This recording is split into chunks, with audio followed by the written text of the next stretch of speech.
ndimbati niba ndimbati asenga ibyo ntobimbaze ndi gusenga Imana nyibaza ndimbati niki yamuciye kiri gutuma imurengeka muri icyo gishego.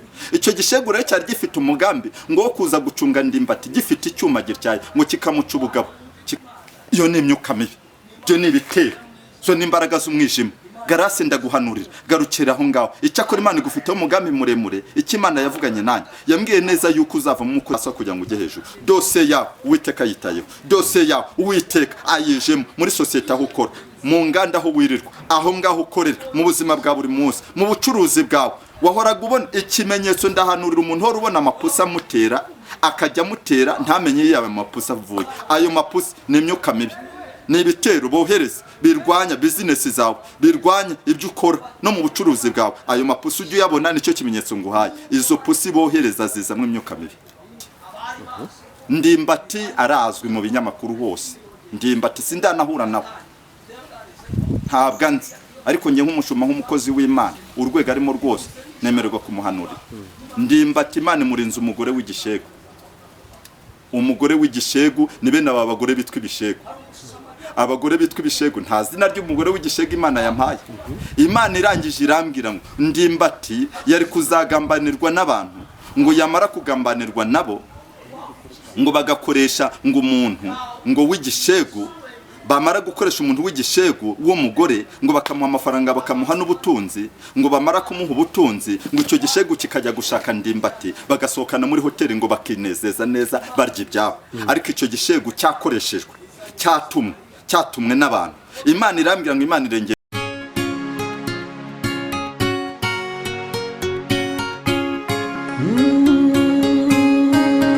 Emana we Yesu we ingoma yawe ni amamare. Reka twongere tubasuhuze kandi tubifurize amahoro y'Imana aho muherereye hose, abari mu gihugu cy'u Rwanda n'abari hanze yacyo. Uyu ni wa mukozi w'Imana Florian, twongeye kugira umugisha wo kubana nawe. Narababwiye ngo uyu mugabo afite ibintu byinshi muri we, ndetse tuzabana iminsi myinshi. Ndizera neza ko nta gihe na kimwe tuzakenera ubutumwa bwiza ngabure kubuduhereza. Florian, uraho neza? Ndaho ndashimira Imana. Yesu nashimwe. Imana ishimwe cyane. Amavuta y'Imana ubunyarimo cyane. Ko nkubwiye ngo Yesu nashimwe ugatubwira ngo Imana ishimwe cyane. Impamvu nuko byose ndabyishimira. Byose urabyishimira. Yaba umwana naringize ngo uri muri bandi batemera ubutatu bwe. Ndabemera. Bose urabemera. Urakoze cyane. Reka noneho uyu munsi gushyira imbere y'Imana, ahasigaye dukunde dutambutse message Imana yaguhaye. Arabataba banzi neza babisanga mbanze mbibwire. Nta kibazo. Ngiye nitwa Prophète Florian cyangwa se Reverend Florian. Yego. Florian, mbere yuko dutangira banza utambutse nimero ya telefone kugira ngo wagukenera, hari abantu batajya barangiza ikiganiro. Yego. Nimero yanjye ni 078 3 497. Yego. 946. Urakoze cyane. Reka rero tusenge. Hari nayo yatere bajya bayimbaza 073 n'ubundi. Yego. 98 99 72 2. Urakoze cyane. Uri Imana y'imbaraga, ushobora byose, nta kibasha kurogoya imigambi yawe. Ndaguhamagaye ngo uzubane natwe muri iki kiganiro. Umwuka wera w'Imana adusure. Ngwino wehesha icyubahiro abadukurikiye, ubahereza umugisha. Kandi data uyu mwanya uyobore kandi uwurinde mu izina rya Yesu Kristo bisabye nizeye. Amen. Turakwakiriye rero Florian. Yego, ndishimye cyane. Uyu munsi wa none naje Imana hari ibyo yantekereye cyangwa se yampaye kugira ngo mbiganirize ubwoko bw'Imana cyangwa mbiganirize abantu b'Imana. Baba abantu bari hano mu gihugu banyumva, baba diaspora bari ku bihugu by'amahanga, abari hirya no hino ku isi, bari mu ishusho y'Imana Imana yaremeye kugira ngo bayinezeze ku isi. Abo bantu bose bateze amatwi y'Iyobokamana, Imana irahari TV. Imana irahari TV. Abo bantu bose batera agatebe hanyuma bumva ijambo ry'Imana. Uyu munsi wa none Imana yampaye ku ijambo ndi buvugeho ry'insanganyamatsiko ivuga ngo hari ibikomere by'ibanga ryo mu mutima, hari n'ibikomere byo hanze. Ibikomere byo mu mutima by'ibanga n'ibikomere byo hanze bigaragara. Abantu bagira mu buzima bwa buri munsi bakaba babifite mu mitima yabo ariko utapfa kubimenya. Nibyo tugiye kuganiraho, nibyo tugiye kuvugaho. Imana yacu tugire neza cyane. Amen. Rero bishaka kuvuga ngo uyu munsi wa none ushobora kuba wowe wagendanaga ibikomere, uri umuntu hano kuri iyi si cyangwa mu gihugu, cyangwa se n'ahandi hose mu bihugu by'amahanga ukaba ufite ibikomere utakereka umuntu wese ariko Imana ibizi ibyo bikomere urwana nabyo by'ibanga ryawe nibyo Imana ishaka kugira ngo ikwereke umusaruro muzima w'uko itakwibagiye uko Imana ikuzi. Yego. Ibyo bikomere byawe ufite wa mumama we, ibyo bikomere byawe ufite wa mugabo we, ibyo bikomere byawe ufite wa musore we, ibyo bikomere byawe ufite uri kujya ureba ukabona wabiburiye inzira, nubwo wabuze inzira ariko Uwiteka Imana ishobora byose agufiteho umugambi. Hari icyo ari gushaka kugira ngo akomore ibikomere byawe. Hari abo wagiye wizera ugenda ubiringira, ugenda ubagira inshuti, ariko izo nshuti uko wagiye ubagira inshuti bikarangira ya nshuti mwagiye mubana igihe kirekire ibyayo bihindutse ku buzima bwawe, ukabona yahindutse, ukibaza icyamuhinduye n'icyateye ibibazo bikakuyobera, ugashaka inzira ukayibura. Ariko aka kanya ndagira nkubwire ngo ibyo bikomere ufite umuntu wese atazi watejwe n'undi, Imana yo yabibonye. Hari icyo Imana ishaka gukora ku buzima bwawe. Imana yacu tugire neza cyane. Rero twihuse cyane turasoma ijambo ry'Imana riri mu maganya ya Yeremiya, niryo ijambo Imana yampaye. Amaganya ya Yeremiya igice cya mbere umurongo waho wa kabiri. Ijambo rivuga ngo nijoro arira cyane, amarira amutemba mu maso, mu bakunzi be bose ntafite umuhumuriza, inshuti ze zose zaramuriganyije zahindutse abanzi be. Imana yacu tugire neza cyane. Ndagira nkubwire ngo hari abantu wagiye wizera, ugenda ubiringira, ugenda ubashyira imbere, ugenda uvuga ati aba bantu rwose ni abambere. Umuntu ukajya umutetesha, umuntu ukamuha kugubwa neza bitewe n'urwego mwamenyanyemo n'igihe mwamenyaniye. Ariko uyu muntu arangije guteza abisi, uyu muntu arangije guteza abantu, uyu muntu arangije kuvaho, uyu muntu arangije araguta, uyu muntu arangije aragenda. Ariko Imana ishimwe cyane nubwo yagutaye, Uwiteka we haragutoraguye. Imana ishimwe cyane nubwo yakuretse, ariko Imana irakwibutse. Imana ishimwe cyane nubwo azi neza ko iminsi yagusizemo izakurangiza, ntabwo ikurangije, ahubwo Uwiteka arakubwiye ngo humura, Imana yohe nyuma yuko agutaye, Imana irahabaye mu izina rya Yesu. Ndagira nkubwire ngo washatse ibisubizo by'igisubizo cyawe kugira ngo urebe yuko mbese wabona igisubizo kijyanye n'ikibazo cyawe, uri kwibaza inzira yacu wayibuze, ariko Uwiteka arayizanye. Untege amatwi utera agatebe neza mbigusobanurire uburyo wahangayitsemo ndetse ugahura n'amiraba ikomeye, ukajya wibaza ngo ahari Imana yarakwibagiye. Ntabwo Imana yakwibagiwe, kuko ijambo ry'Imana rirabivuga neza. Dusomye ijambo ry'Imana mu gitabo cy'amaganya ya Yeremiya. Uyu ni Yeremiya wagiye yaka umuriro mu maguru, umuriro ukamufata, hanyuma kumva Imana iri kumubwira ngo ndaguketeza icyokere, icyo cyokere nguteje gituma uvuga ibyanjye. Yeremiya mwese muramuzi, Imana yamumenye akiri urusoro mu nda ya nyina. Imana imushyiraho kuba umuhanuzi uhanura amahanga. Mu gice cya Yeremiya cya mbere niko Bibiliya ivuga.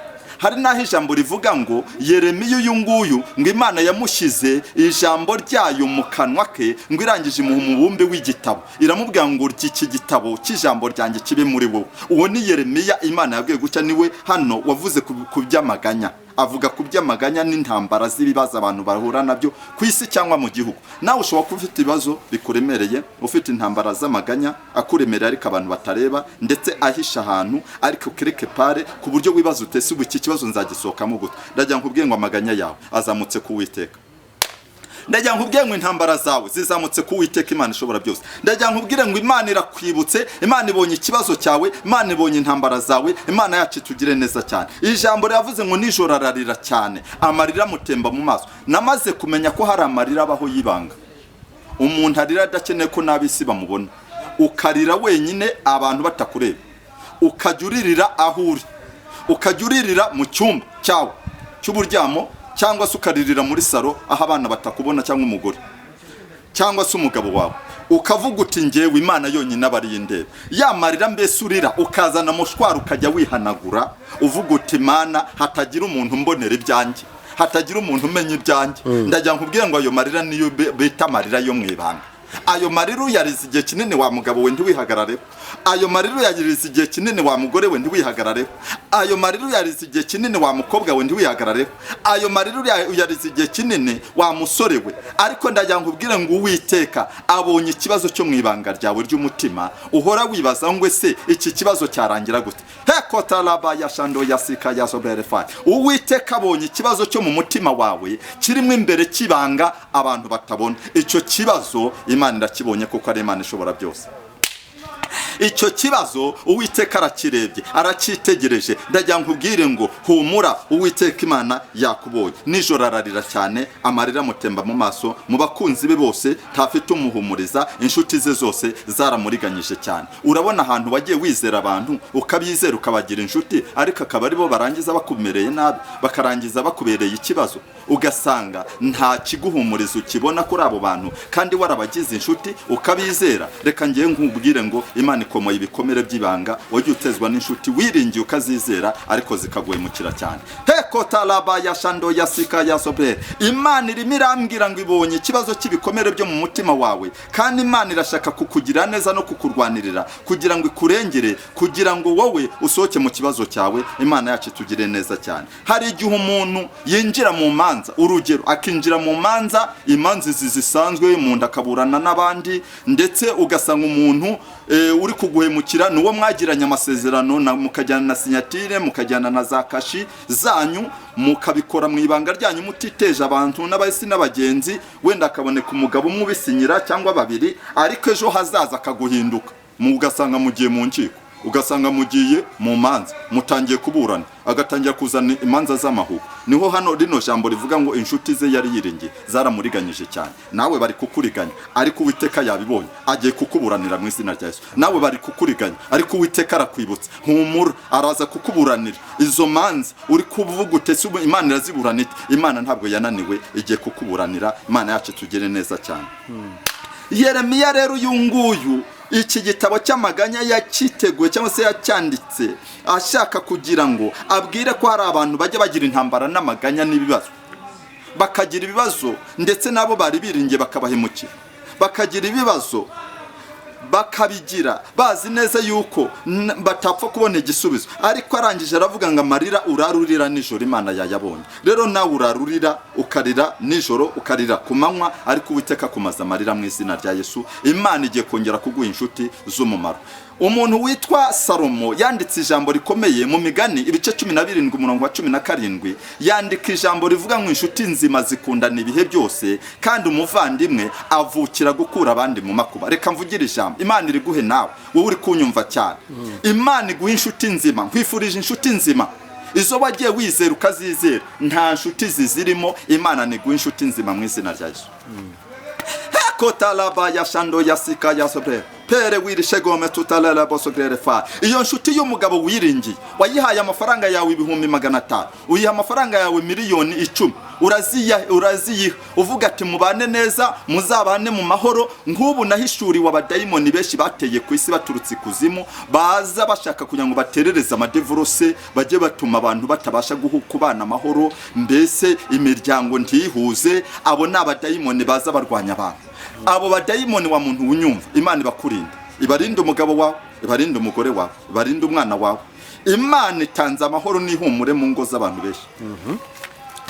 inshuti nzima zikundana ibihe byo, kandi umuvandimwe avukira gukura abandi mu makuba. ahari birashoboka ko inshuti yawe y'umumaro itaravuka, Imana yivutsa aka kanya. Heko talaba ya shando ya sika ya sobrere fa. ahari inshuti yawe y'umumaro urimo urayishakisha ukayibura, Uwiteka agiye kuyigushakira, kuko ikoranabuhanga ry'ijuru rirashoboye, rigiye kugushakira inshuti yakugira umumaro. Imana yacu tugire neza cyane. nuko umugabo yarangiza akaguta mu rugo, akikorera amafaranga mwashakanye, akajya kwishakira undi mugore. ibyo tujya tubibona amadevorose agatera, imanza zikavuka, abantu ngo nubwo amarira uyafite mu mutima wawe, wibaza igisubizo cy'ikibazo cyawe uko cyaza. Imana irakwibutse, Imana irakubonye. humura, ugiye gozwa amarira. humura, Uwiteka agiye kukurwanirira. humura, Uwiteka agiye kuguha amahoro yo mu mutima. kandi uwo mugabo uruzerero yararimo, uwo mugore uruzerero yararimo, agiye kuruvamo mu izina rya Yesu. kuko Imana ijya kubahuza ntiyifuje neza yuko mwatana, ahubwo irashaka yuko mubana amahoro. ahubwo sekibi Satani ni uteza ibibazo, agateza intambara zituma udahuza n'uwo muri kumwe. ariko Imana iravuze ngo nukuri hari ibyo Imana igiye gukora cyane. nagiye ngera ahantu hamwe nkasanga abantu b'abana, usanga bari kubaza nyina wababyaye, bakajya bamubaza ati ese ntiwanyemerera ukanyereka papa wambyaye?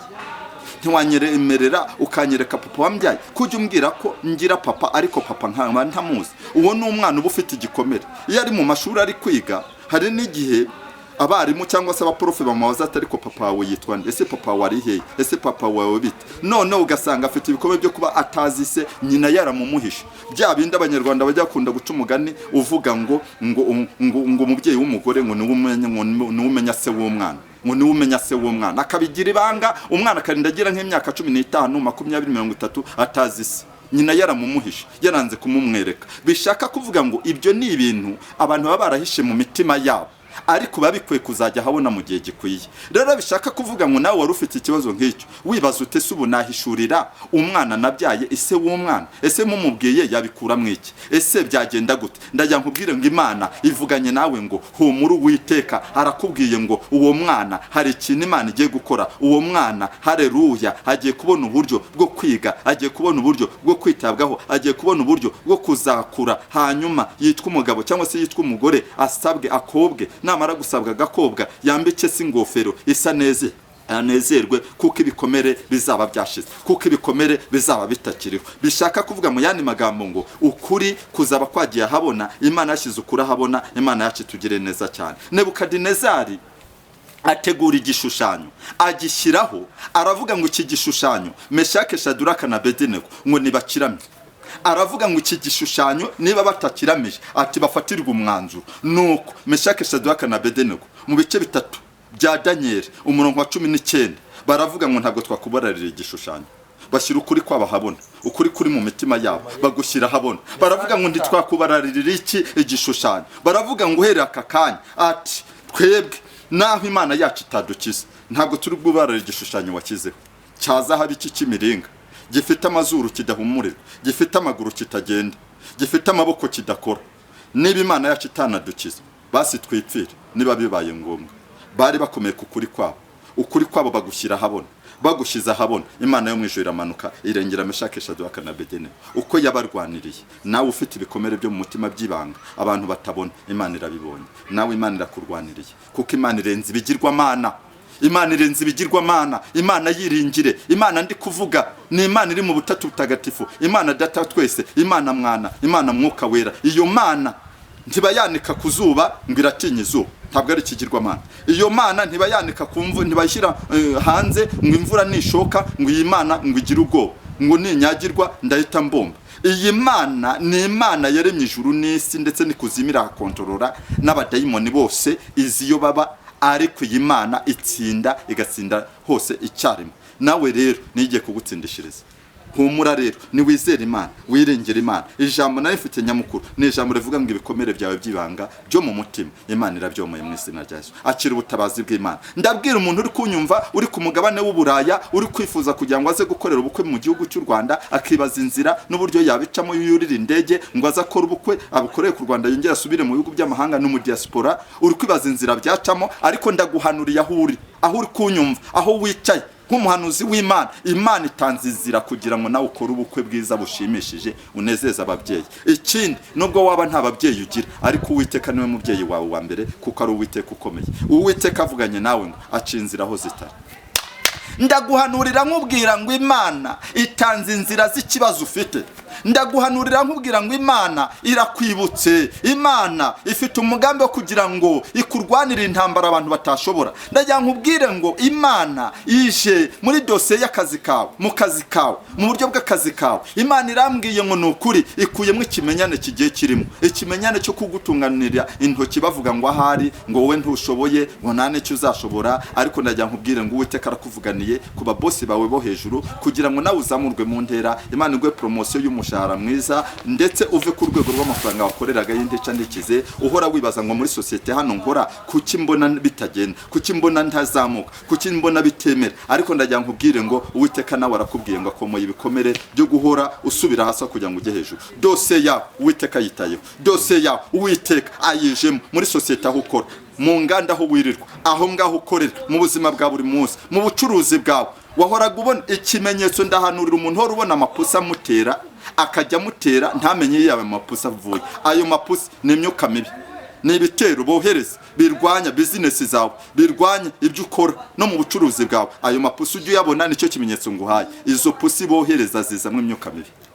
Izo pusi bohereza iyo zishe umutwe wawe uramenagurika, iyo izo pusi zije no kuvuga ngo umugabo mwana muri guhuza muhita mushwana, umugore mwahuzaga muhita mushwana. Izo pusi ziba zije mu imyuka mibi. Ariko ndi hano nk'umuhanuzi uhanura amahanga, ndi hano nk'umukozi w'Imana nka profesari, ndajya nkubwire ngo nukuri inimero zanjye nazitanze wazumvisha. Ndajya nkubwire ngo turaza gusenga Imana, turaza gusenga Imana, Imana itanga umwanzuro, Imana itanga umwanzuro muzima. Turaza gusenga Imana, Imana itanga icyerekezo kizima. Ibikomere ufite birashira mu mutima wawe, kuko mu ijuru hari Imana ishobora byose. Inshuti nzima zikundana ibihe byose, kandi umuvandimwe avukira gukura abandi makuba. Imana iguha inshuti nzima, ibintu birasobanuka. Imana iguha inshuti nzima, ibintu byose biremera. Ndajya nkubwire ngo byose birashoboka. Ndashaka guhanurira umuntu witwa Grace, maze iminsi numva amasaga atandukanye kuri kamera. Grace, ndajya nguhanurire nkubwira ngo garukira aho ngaho.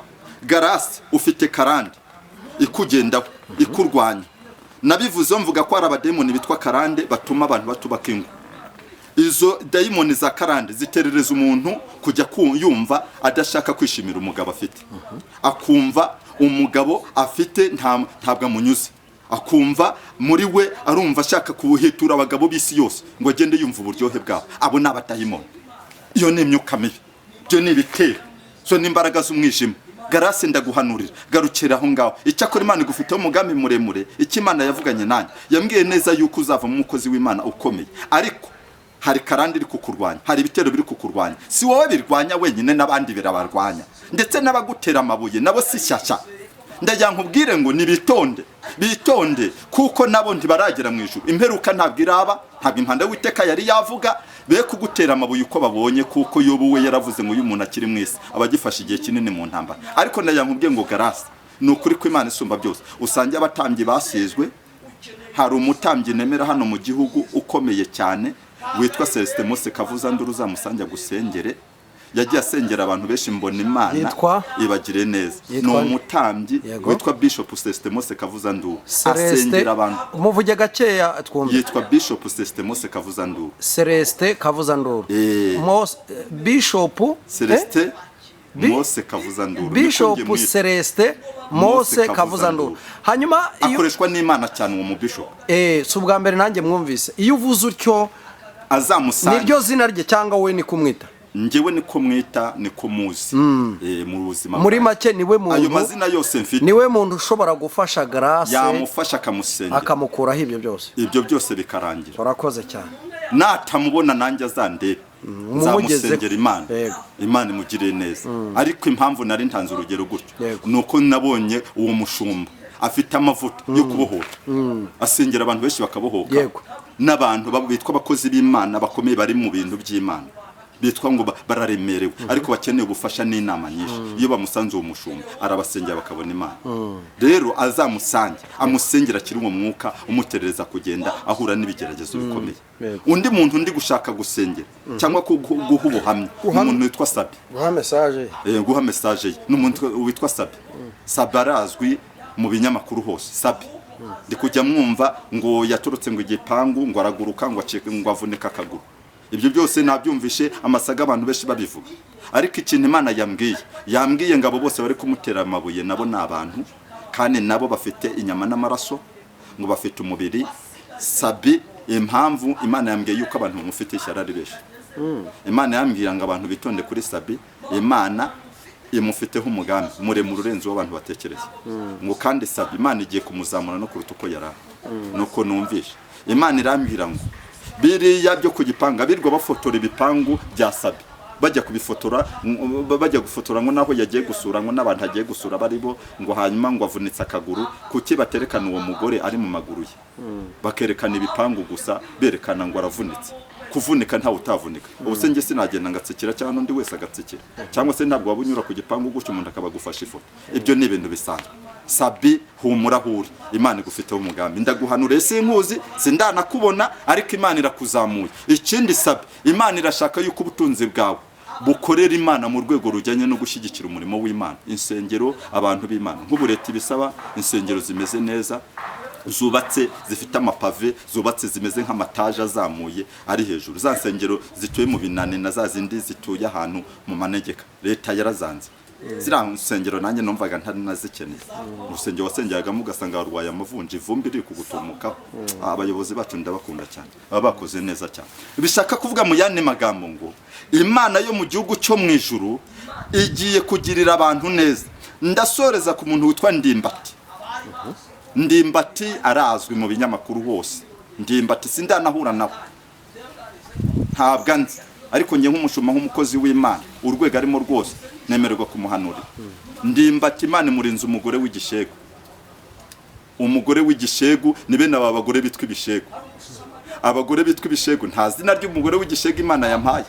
Imana irangije irambwira ngo Ndimbati yari kuzagambanirwa n'abantu, ngo yamara kugambanirwa nabo ngo bagakoresha ngo umuntu ngo w'igishegu, bamara gukoresha umuntu w'igishegu wo mugore ngo bakamuha amafaranga bakamuha n'ubutunzi, ngo bamara kumuha ubutunzi ngo icyo gishegu kikajya gushaka Ndimbati bagasohokana muri hoteli ngo bakinezeza neza barya ibyabo. Ariko icyo gishegu cyakoreshejwe, cyatumwe n'abantu. Imana irambwira ngo Imana irengeye Ndimbati. Niba Ndimbati asenga ibyo ntubimbaze, ndi gusenga Imana nyibaza Ndimbati niki yamuciye kiri gutuma imurengeka muri icyo gishegu. Icyo gishegu rero cyari gifite umugambi ngo wo kuza gucunga Ndimbati, gifite icyuma gityaye ngo kikamuca ubugabo kikabuta muri pubere. Ariko Uwiteka Imana irambwira ngo irengeye Ndimbati. Imana irambwira ngo mbivuge ku binyamakuru, impamvu ntabwo yantumye kuri Ndimbati ngo njye kumushaka ku giti cye. Imana yambwiye ngo mbivuge gucyo kuko icyo gishegu n'ubundi kirazwi, ni icyamamare kizwi nacyo, ku buryo nicyumva ibi ngibi kirahita kimenya neza yuko umugambi wacyo wavumbuwe, ngo ntacyo kiraba kigitwaye Ndimbati.